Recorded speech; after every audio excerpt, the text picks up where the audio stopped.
Mapaw Mountain po. Dalawa yung makapuso lang sana yung kasama ko.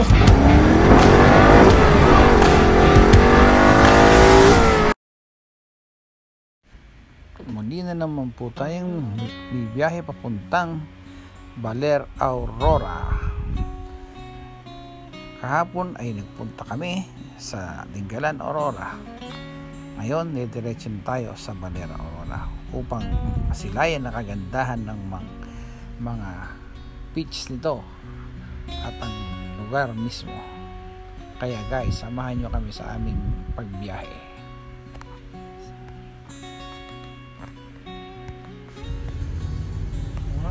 Roger, pungabo na yun. Ano, ito ka dyan. Ay po, ito rito. Ito na sana, pipicture dyan, no? Ayan, no?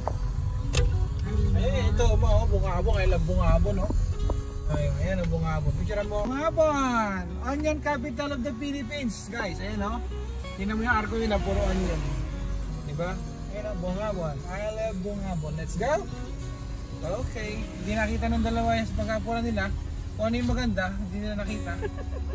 Ayun na, Sibuyas Festival 2025. Diba? Onion. Ayun na. I love bungabon. Okay, kuha ka ba ako dyan? Nakikita ba ako dyan, ma? Ay, babalik na sila. I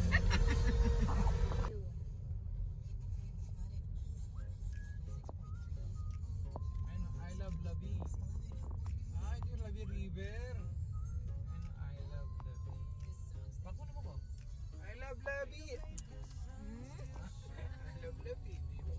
Ayun naman mga ano rin, paliguan. Ayun ba sa ano rin, vlogs? Sa vlog, di ba?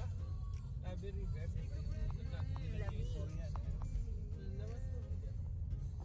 Guys, nga pala, mula dun sa Gabaldon, paglampas mo ng Calabasa River, bago ka makarating dun sa tulay, pabalik na, merong kanto sa pakanan, doon kami dumaan. Ang labas doon, Ilog Jordan. Pagdating mo doon, pag mahaba-haba yun, mahabang dire-diretso, walang halos dikuan yun. Ang lalabasan mo doon sa Laur ka na tapos dire-diretso ka na ng Bungabon. At dito sa Bungabon, nag-uumpisa na ang mga sharp curves at talagang matapakit ka na ng bundok pag narating mo itong part na to, itong Bungabon. At dito ka na mag-uumpisa talaga ng mga kurba-kurbada at akyatan.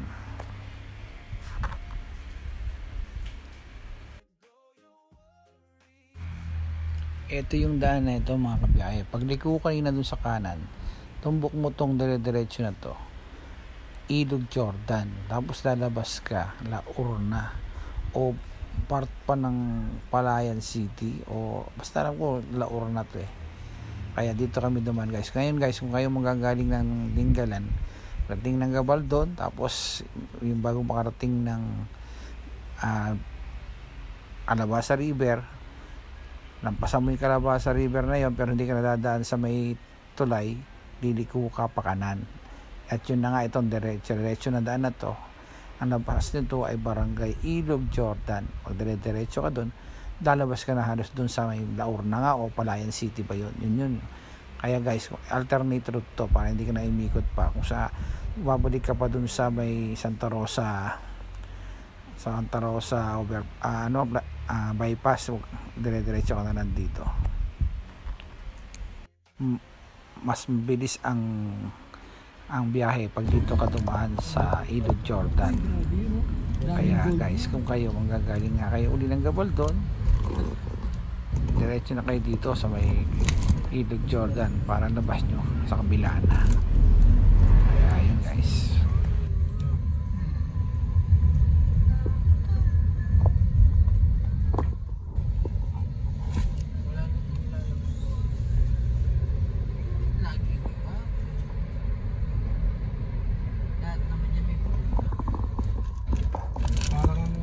Bagyo no? Talaga naman battery ito. Sawa ka talaga sa kakaliko, sa kakakumpa. Tindi ang daan. enjoy ka kung nakamotor ka. Kaso naka 4 wheels ako dito eh. Yung kasama ko isa naka motor, kaya mas enjoy din na. Yung pa ganyan-ganyan. Kahit gano'n, enjoy pa rin ako kasi kasama ko ang pamilya ko. Ganda na ano.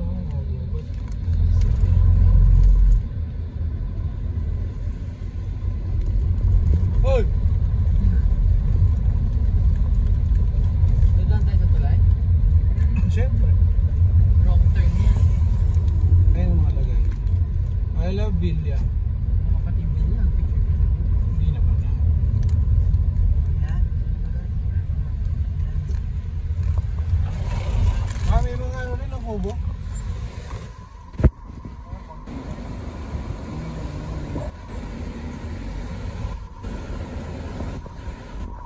Parang Gabaldo, no? Diba? Ganda ng budok mo. Parang Gabaldo, no? Lumipat nga lang tayo ng lugar. Ayun ang Labi River. Here we are, guys. This is the Labi River of Bungabon, Nueva Ecija.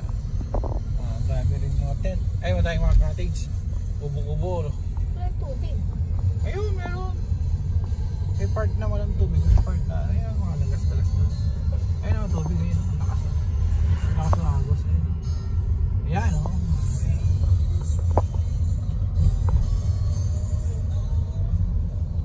Ayan, diba? Hey guys, sa Aurora Province, ito na yung entrance. So, yan yung kanyang arko ng Aurora Province. Pero kanina, nasa Dingal lang kami. Ngayon, punta na kami ng San Luis, Baler. Mula dito, ilang kilometro? 61 kilometers. Mula dito sa pinaka-arko ng Aurora.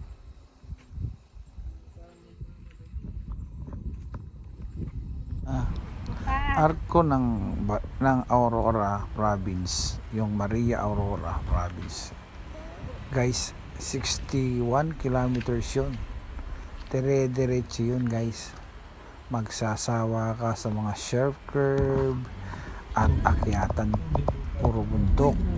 Tapos may mga ano pa, yung mga bundok na parang prone siyang mag-landslide. Kaya nakakatakot pag ganitong weather, lalo na taon July, maulan. Medyo ingat lang. At kung may advice ko lang, kung hindi rin naman kailangan, huwag ka nang pumunta ng Baler sa ganitong panahon dahil hindi siya advisable dahil prone na siya sa landslide. Kaya mga kabiyahe, ingat lang kung kayo man ipupunta ng mga panahong tag-ulan. Dahil talaga naman, yung 61 kilometers na yun, puro kurbada yun, iguan, akyatan.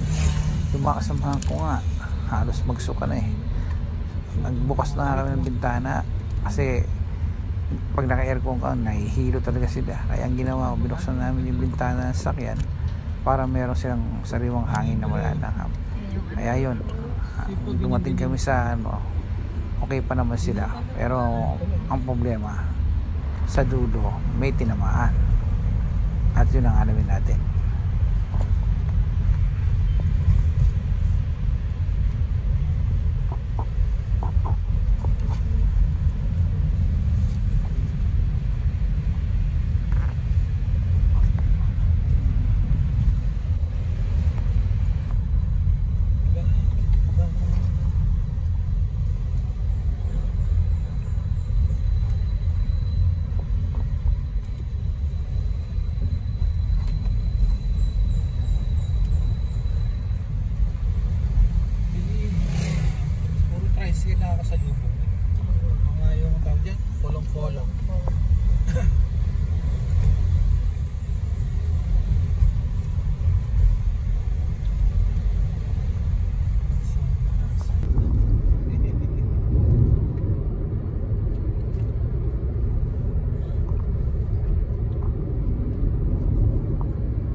Kahit dito lang tayo magpular. Ano, Cafe Limo. Hey guys, nandito tayo sa Baler, Aurora. Nangos tayo umalis ma? 8:40 ang oras na. 1:33, 1:36. Okay. Guys, layo. Ayan, picture. Kapalyan-palyan. Tingnan nga namin ang bayan ng Baler, Aurora. Dito Picture muna kami. Tapos yung iba umihi. Yung bunso kong lalaki, si Choro, umihi muna. Tapos nung sakay niya ng kotse, nahilo na. At yun na nga ang naging problema. Kumain kami sa fast food chain, hindi na makakain kasi hilong-hilo at parang pakiramdam niya nasusuka siya. Sa tintingaan na tinaanan namin, nagkaroon ng after effects sa kanya hanggang sa kami ay mag-check-in na nga sa isang Tapos yung yung campsite layo, mas madaling sa punta ng LU. kaya guys, imbis na mamamasyal pa sana kami nung time na yun, tumaan na lang kami doon sa picturean sa harap ng munisipyo ng Baler, doon sa mga surfboard doon na kanila picture. Tapos diretso na kami doon sa harap ng beach at naghanap na kami ng mapagkakapigan.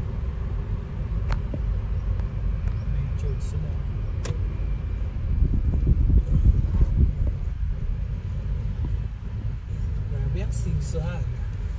Want to sawa.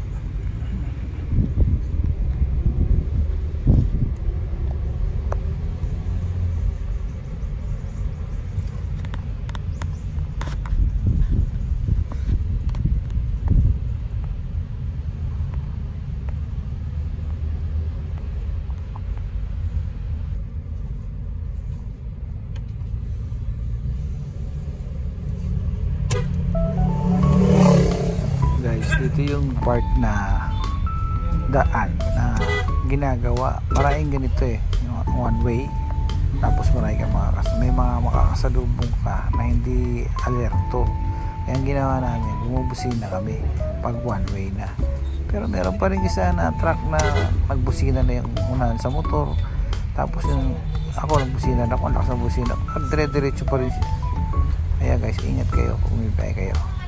May mga driver talaga na minsan hindi makaintindi, pero sana mabuwasan para hindi delikado at hindi nakaka-aksidente.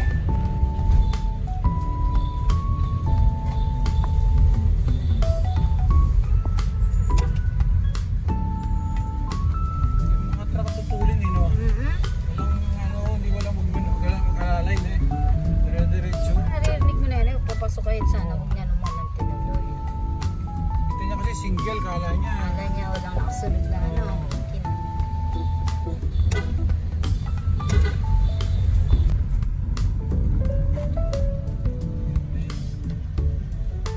Memorial National Park.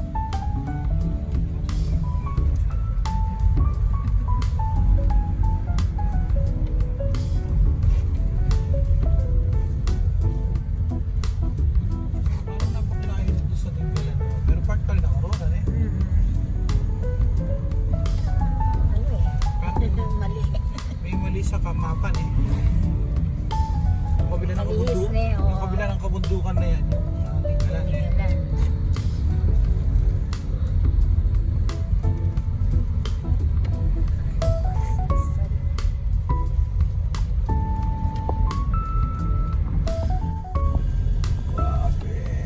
Love you, Zigzag.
saan?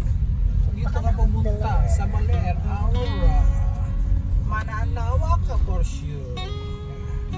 72 kilometers na puro sigsag to. Walang tigil.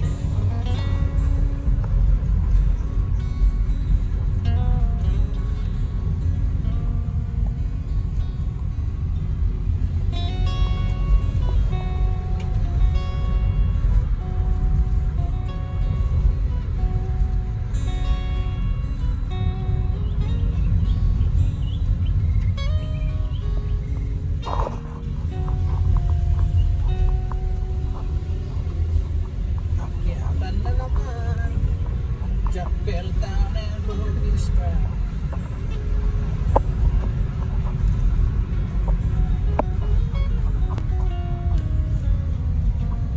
Hira talaga mga kasabayan din sa akin eh. Kung tayo lang pala nagpunta, tayo sa sakyan na. Pati dalawa tayo nakabuluhin na.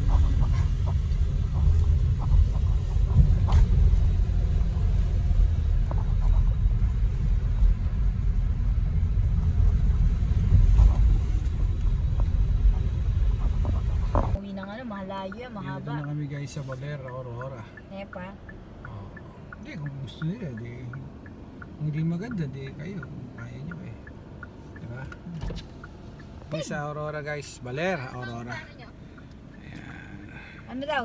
Jollibee 3 minutes na lang. Oo. Yung beach na pwede na rin puntahan, 11 minutes. Yung Balete 3 na sikat na 600 years na, 15 minutes. Mga antana. Sige. Wala pa nga pala si Joro. Hindi natin pa din. Oo. Masusuka na naman yata. Patay dalawa. Oo, ma. Oh. Saan ka? Video, dali picture kita yan. Okay. Baler boys.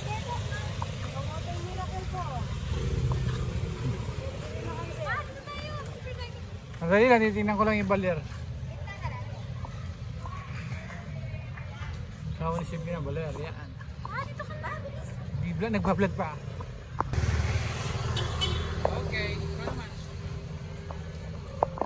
guys, nandito ako ngayon sa Yaga Beach Camp, Baler.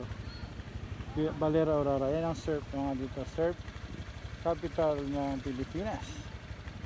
So guys, pumunta lang kami, bibili kami makakain. Para mamaya hindi na kami lalabas. Nagrenta lang kami ng cottage, hindi na kami nag-tent pitching kasi may masamang pakiramdam ng bunso kong lalaki. So mas maganda na yung mag-cottage. Okay. Bye-bye. Bye. Ingat.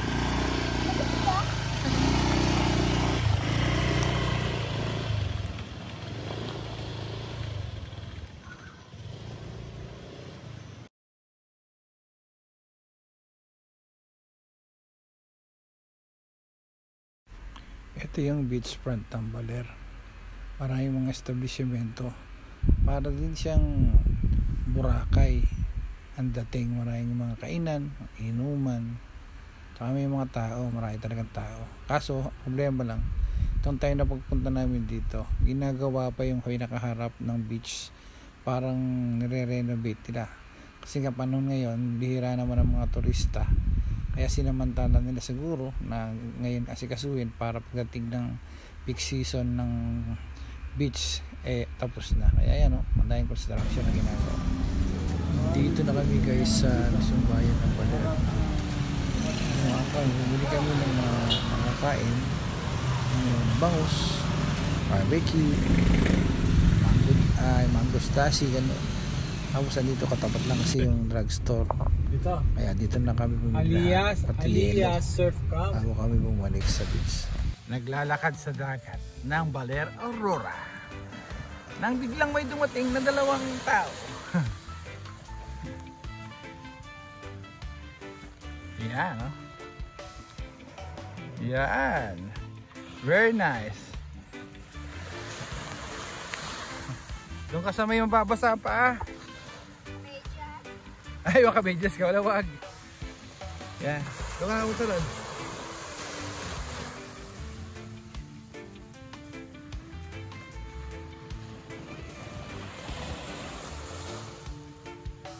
Yan. Gawa ka ng heart, ma. Gawa ka ng heart ng sinelas. Okay, pwede yan. Sige.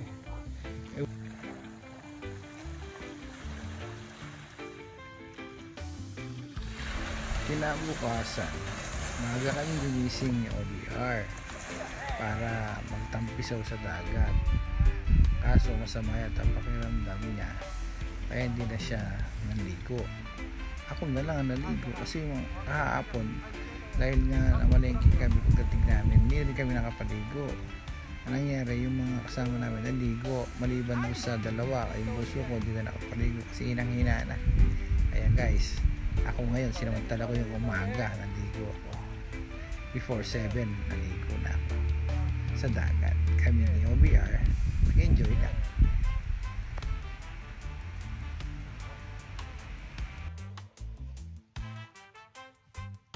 Guys, sa puntong ito, na-realize ko na darating pala ang panahon, dalawa na lang din kami ulit ang magkasama. Kasi nga, siyempre, malaki na yung mga bata, nakakapagtapos na ng pag-aaral. Kaya yun, magkakanya-kanya na sila. At kami ni Mrs., kami na lang ang magkasama. At dito, nalaman ko din na kailangan din pala meron kaming time sa isa't isa ng miss ko. Para mag-enjoy, para pakiramdam natin, mga bata pa rin kami. Kumuha pa kami na yan, hindi makakita yan. Para kami bumalik sa pagiging bata kahit nasa edad 50. Sarap naman ang pakiramdam. Kaya guys, hanggat may pagkakataon, kaya pa, enjoy mo buhay mo, paramdam mo sa partner mo na masaya kang kasama. Dahil baka balang araw, hindi mo na magawa yan. At yun ang pagsisisihan mo sa buhay mo. Hindi mo nagawa yung gusto mong gawin para sa inyong dalawa.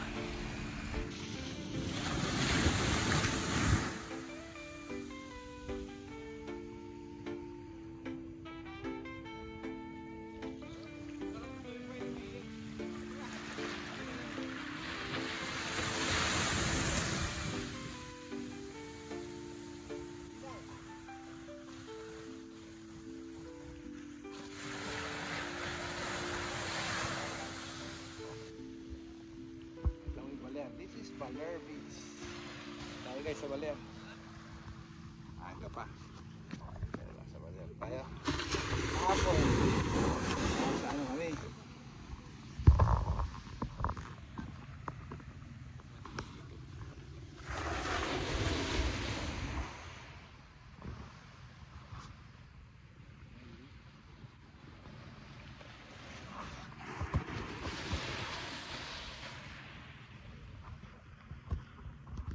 Istoryahan na lang kasi yung mga bata hindi magang gumising, pagod siguro talaga sa biyahe. Pero yun mo naman yung biyahe namin talaga 4 hours, more than 4 hours yung biyahe, kaya yun.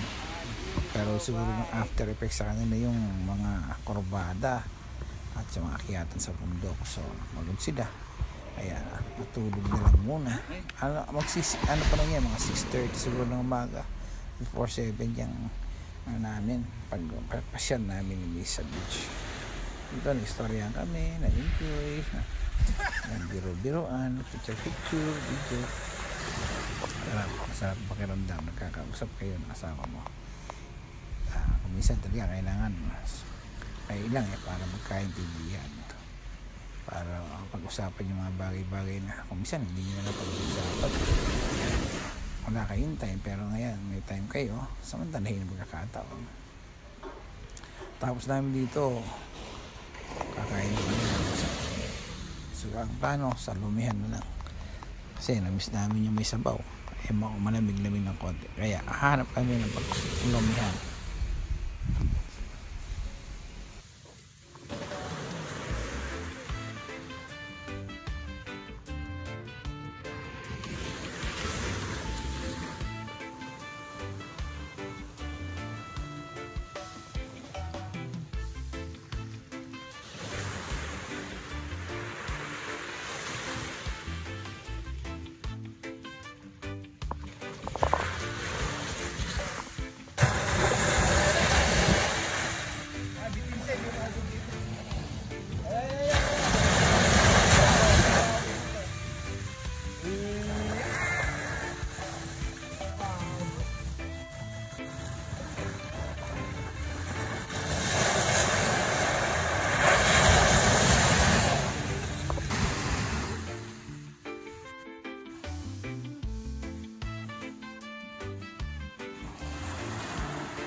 alert.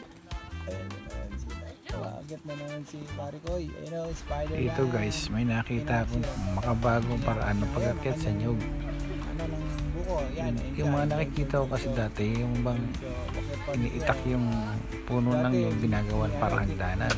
Dito iba, para silang merong matulis na bagay sa kanilang bota. Ginawa nila para yung ninja. Maakyat sila. Ang bilis. Tapos may silang tali, binabagsak yung mga nyug. Kaya nag-improve na rin ang mga lokal ng bayan. Hindi na sila yung kasi pait naman may yung kumbaga yung iniiwa mo yung puno ng nyog pag inakyat mo sakit pa rin yung sa pae. Ngayon iba na. May safety precaution na sila at saka medyo umangat-angat na kanilang diskarte sa pag-akyat ng mga nyog. Tingnan nyo guys, panoorin nyo. Alam mo, ang ano lang, mayroon palang pantara. Oo, may pantara. Nakauso niyan dati wala. Dati binibiyak-biyak lang nila yung pinaka... May hagdanan. May hagdan na yan. Meron naisip na nila ang mas mabilis.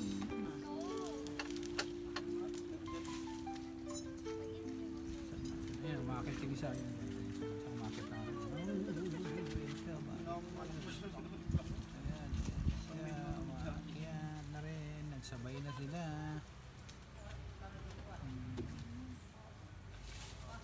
Ayan, malalaglag na.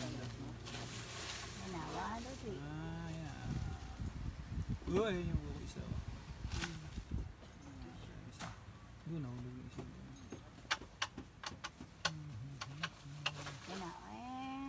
Uy, nahulog na. Daming bunga nitong isang to. Oo, dami. Yung isa, wala pang binabagsak. Yun na, dahon pa. Magal niya. Baliktad na naman yan. Nakaganyan din ka. Hindi, biyan mo lang siya. One, two, yun. Ay, kinali na niya. Sinali niya, para hindi raw masira yung buko. Oo, hindi pumuputso. Hindi hintayin dalawa ang kasama. Ayun yung buko. Huling-huli kayo, sakto. Ang bilis nilang manguha ng mga bunga ng nyug. Saka dami nila. Nakaredy na agad yung kukuha dun sa mga inuhulog. Tapos may puputol na ng mga sanga-sanga. Iba naman, sasakay na sa kanilang kolong-kolong. Kaya grupo rin sila. Siguro 6 yata sila o 7 nakasama pagkuha ng nyug. Apple lang kailangan. Ayun na yung buko, mababa. Nakita-kita niya. Ayun na, ayun na. Nagkakuha, saan nakuha? Kunin mo na.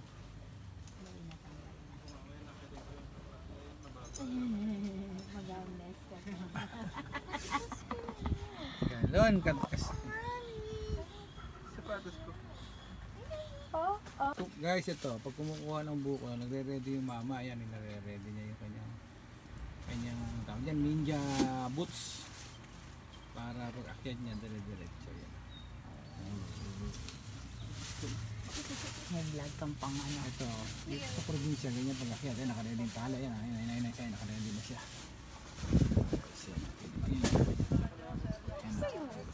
Ayan siya. Tali, ready niya. Ayan, tinali niya sa likuran niya. Ayan yung tali. Tapos ito na, pumorma na po si kuya. Ito na si Spiderweb. Ay, Spiderman. Ayan siya. Ayun o, inakit niya na. Oo, ayan o, gano'n o. Ayun na siya o. Ayun na siya o. Ayun na siya, makakit siya. Ay, hindi. Botas nila kasi may pang May ano nga, tusok. Tusok. Kaya pala mabilis. Oh, may tusok yung butas nila. Galing. Ginaganon yung bota ng puno. Ayun o.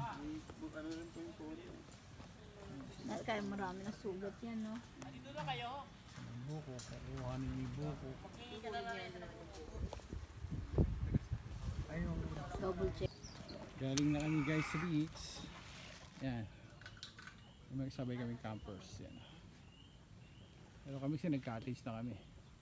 Yan. Ayan yung cottage namin.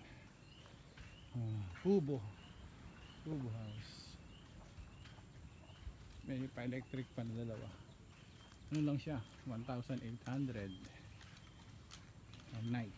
Tapos meron siyang 2 kama. Double deck.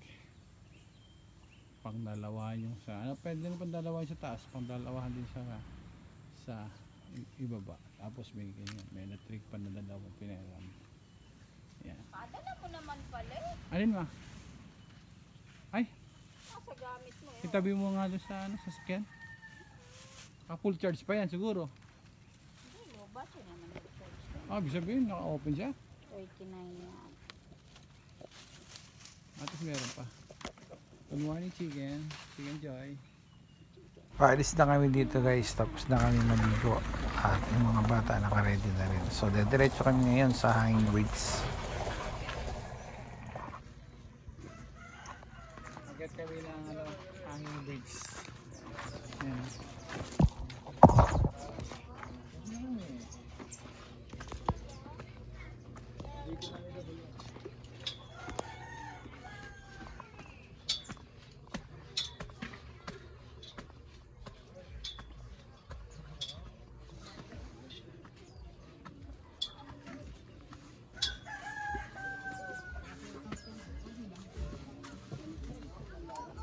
Go, Ma'am Shi. Picture kayo. Ay, konti lang. Doon ang kainan kay Yoli. Oo. Ano, yung pusit. Wow, yung pusit.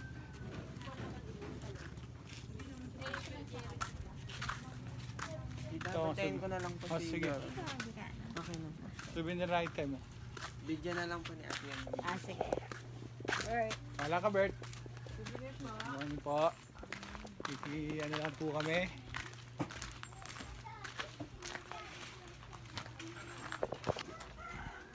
Akit kami ng hanging bridge. Ayan. Ayan na sila.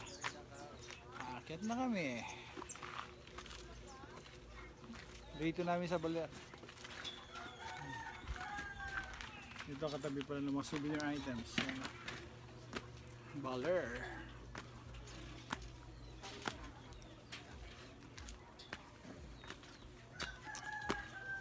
May akyatang konti lang.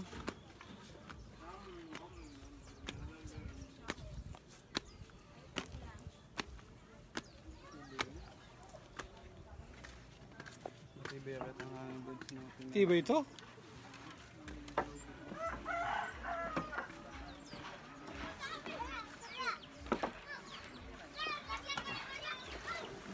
Ay lumalangi pa, maghulog ka rin ng barya. Ito ka pa. Kabila ka.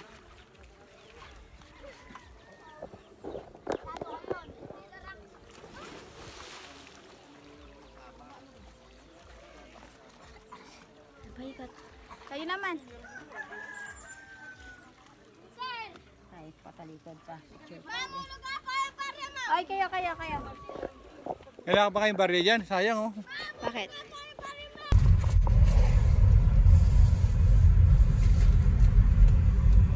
Pagkatapos namin doon sa hanging bridge, nakahanap kami ng lomingan.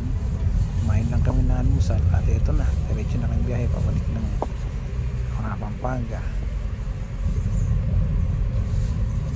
Isa daang kurba-kurbada. Tapos ngayon yung mga ginagawang daan pa, kailangan mo pang bumusina kasi may mga sakyan na hindi iniintindi yung mga kasalubong nila, kaya kailangan kami bumusina kami bago kami dumire-diretso. Baka may magkasalubong, disgrasya pa. Kain kami ng Ayan guys, ito pa. Ayan oh. Minto muna kami dito sa Cabanatuan City para kumain ng tanghalian ng batil-patong pansit kabagan. Pero yung mga order ng mga kasamahan ko, sisig, Pampanga pa rin gusto. Ano siya? Nagsaba. Ikaw man ang order mo? Papa. Batil-patong, nakita pa naman siya.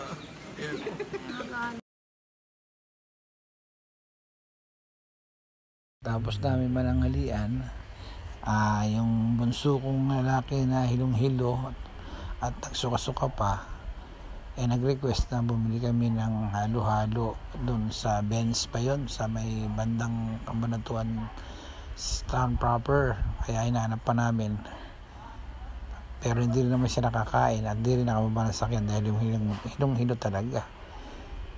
Binainom na nga namin ng gamot sa hilo, hindi pa rin makatayo. Pero nakakapagsalita na. Nung nakaraang araw, hindi na nagsasalita sa sobrang pagod, hilo, saka nagsusuka. Kaya guys, kahit na gano'n ang nangyari sa biyahe, masaya pa rin. Enjoy mo lang. Harapin mo lang kung ano yung nasa harapan mo.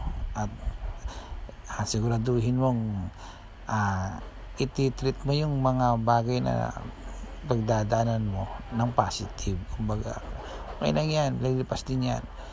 Kaya ganun ang yung biyahe.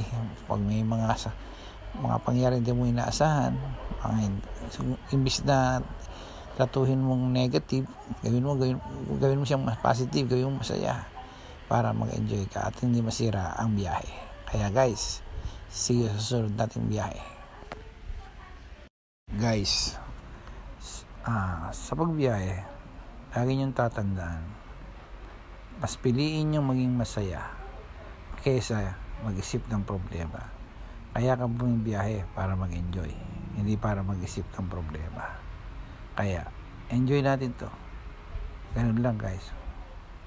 Be positive.